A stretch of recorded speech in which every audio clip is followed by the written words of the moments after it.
Hello guys! Welcome back po sa aking channel. And for today's video, mag-share na naman po ako ng panibagong tutorial tungkol po kung paano mag-lock ng ating profile picture sa ating Facebook or kung paano mag-lock ng Facebook account. So, before pa tayo mag-start, ang purpose po pala nito kung bakit kailangan natin mag-lock ng ating Facebook account. So, una po, hindi makikita ng ibang tao, lalo na po kung hindi natin kakilala. So, hindi po nila makikita ang ating photos or lahat ng iyong ina-upload or iyong pinopost sa Facebook at ang iyong stories. So, pangalawa po, hindi nila magagawang mag-zoom in or mag-share or mag-download ng ating full-size profile picture or cover photos. So, dahil hindi ito mag-o-open.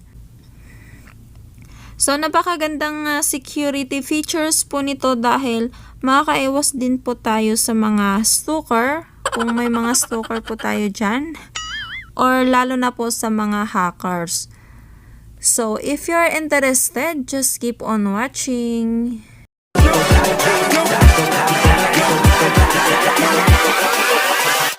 Hold up.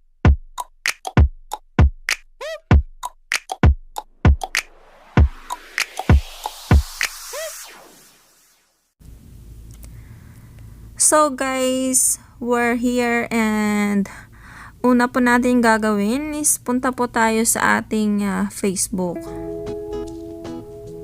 So, by the way guys, ang ginamit ko po pala is Facebook Lite po. Ayan. Bali, trinay ko po siya sa itong Facebook mismo. Pero, wala po dun yung kailangan natin na, ano nga ba yun? Yung language. So, hindi ko po nakita doon. Sinubukan ko po sa Facebook Lite. So, andun po yung language na kailangan po natin na gamitin.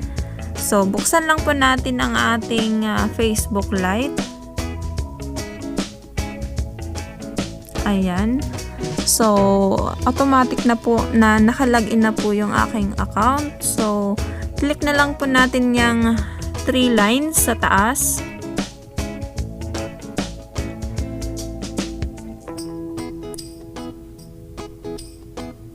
Tapos, scroll po sa baba and then hanapin po yung language.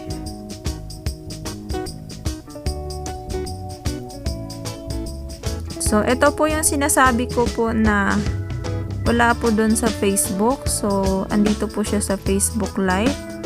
So, ito po yung kailangan na gamitin natin para ma-lock po ang ating Facebook account. So, ito po siya. Ayan. Yung parang box sa unahan. Parang baliktad na letter L.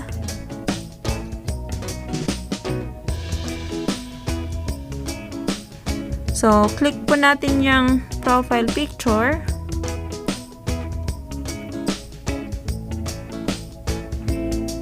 And then, click po natin yung tatlong tuldok.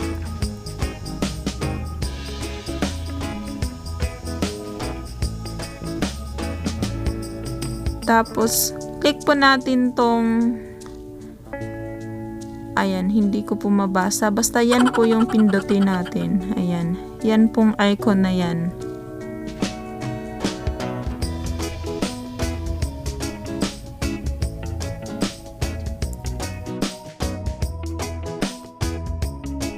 So, click na lang po natin yan.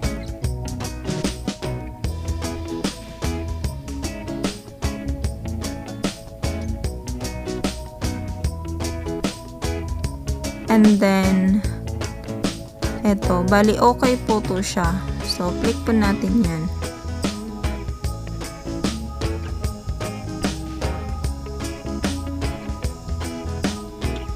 And refresh nyo lang po.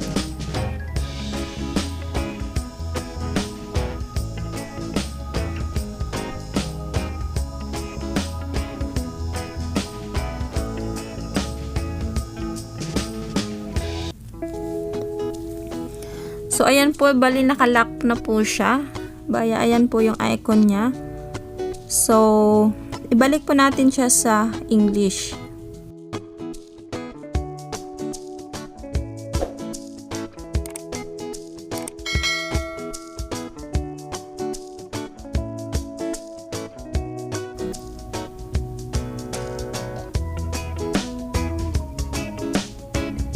Ayan, click po ulit yung 3 lines sa taas. Tapos yung language na icon, ayan po yung may, so ayan pong A, click po natin yan.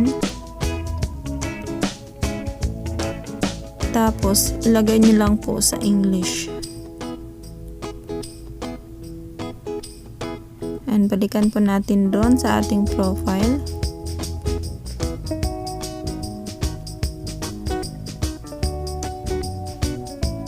So, ayan po siya.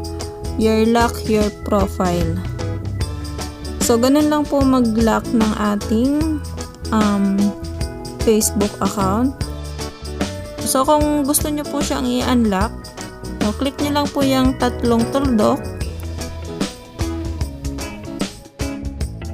Makikita nyo po dyan, ayan, unlock profile. So, click nyo lang po yan and then mag-unlock na po siya.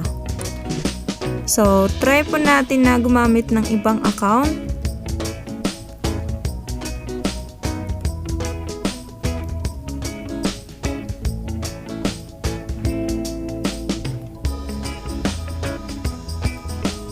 Ayan, and then, i-search ko po yung pangalan ko.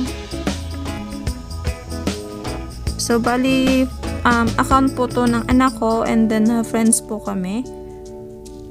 So, i-search ko po yung pangalan ko. So, ayan po guys. So, napapansin nyo po, pagka-search ko pa lang sa pangalan ko, I mean sa Facebook account ko na nakalock, so, ayan po yung lalabas. Kulay black po siya. So, wala po tayong karapatan na mag-screenshot or even mag-screen record ng Facebook account na nakalock. So, ganyan po yung resulta niya. So, that's it for my tutorial today, and if you are like this video, please give me thumbs up and please subscribe my channel Xianderlee and hit the bell button para updated kayo sa mga bago kong tutorial na video. Thank you so much! See you on my next vlog!